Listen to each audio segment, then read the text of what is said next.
চলুন আজ আপনাদের সাথে শেয়ার করি চাকদারি কিছু পুজো।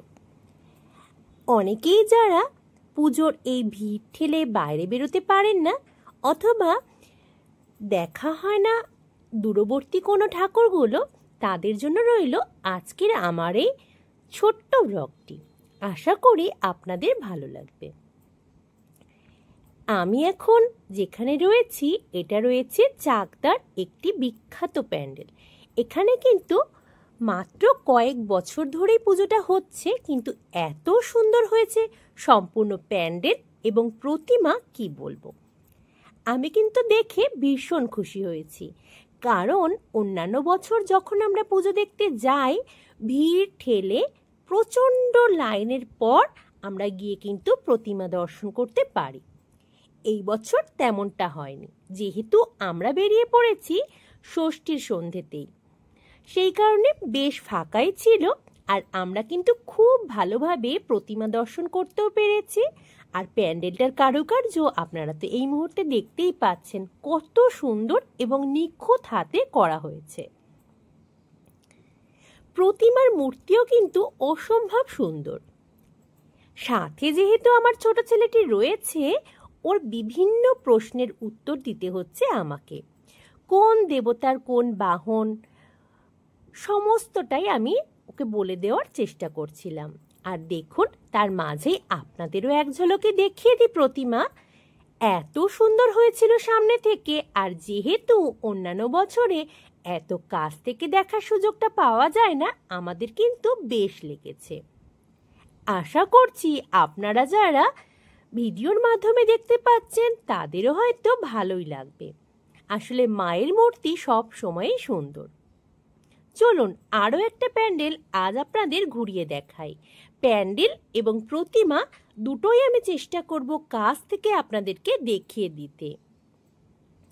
এখানেও কিন্তু আমার সঙ্গে আমার ছেলে রয়েছে, তো চলুন ভেতরে যাব আর সাথে কিন্তু পুরো প্যান্ডেলটাও আপনাদের ঘুরিয়ে দেখাবো। আপনারাই জানাবেন কেমন হয়েছে এটা।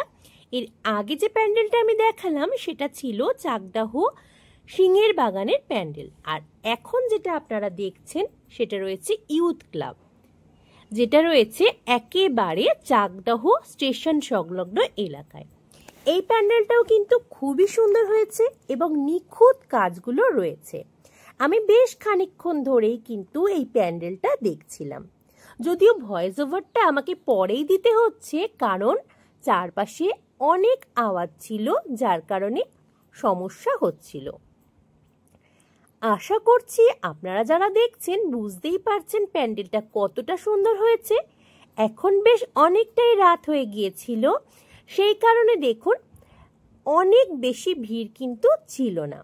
তাই আমরা খুব ভালোভাবে প্যান্ডেলটাও যেমন দেখতে পেরেছি, তেমনই নিখুঁত কারুকার্য প্যান্ডেলের ভেতরে যা যা কিছু করা ছিল সেটাও আপনাদের সামনে খুব ভালোভাবে তুলে ধরতে সক্ষম হয়েছি।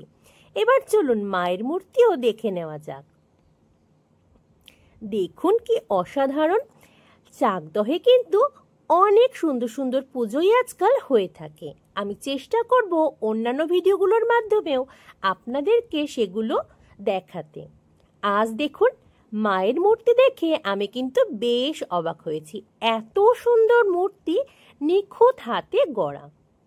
ভেতরের কারুকার্যগুলোও ছিল কিন্তু অসাধারণ, আমাদের বেশ লেগেছে। এখনো কিন্তু পুজোর বেশ অনেক দিনই বাকি, তার মধ্যেই কিন্তু এই সুন্দর সুন্দর প্যান্ডেলগুলো আপনারা দেখতে পাচ্ছেন। ভেতরের কারুকার্যটাও যেমন ছিল অসাধারণ, সেদিকেও যেমন বারবার চোখ আটকে যাচ্ছিল, তেমনি কিন্তু দেবীমা বারবার যেন কাছে টানছিলেন। অনেকক্ষণ দাঁড়িয়েছিলাম আমরা এখানেই। আপনাদের তো দেখিয়ে দিলাম প্যান্ডেল এবং সাথে দেবী প্রতিমাও। নিশ্চয়ই খুব ভালো লেগেছে আপনাদের।